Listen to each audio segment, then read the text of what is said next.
Hi, this is RevEssie, and I would just like to share with you a miracle right here in my own home. I lit my candelabra, my little homemade menorah here, okay, for Hanukkah, Festival of Lights. Amen. 2010, right? Okay, so this is how I have it, and I want to show you the miracle that's been happening now for about 2 hours. I've been using smaller candles because I didn't have the big candles, so I've been using smaller ones, and then I have the big one in the middle as a representation of Jesus. But watch what happened. All right, this is my table.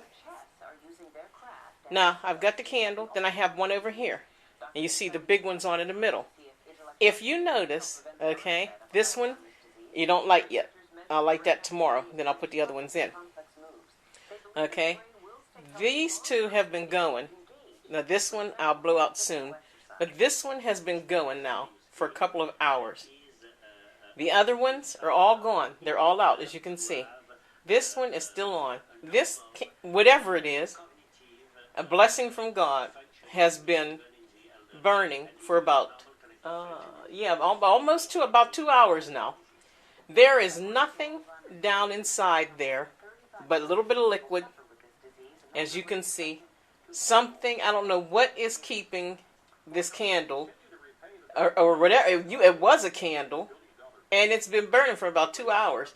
And I use, as you can see, the little happy birthday candles. And that little candle, like that, is not going to do all this. So tell me that that is not a blessing from our Father above. Amen. God is still in the business of miracles. He's still in the blessing business. And as long as I have that, and as long as I have Jesus in my heart, Yeshua, God's Son, I'm blessed. God bless you.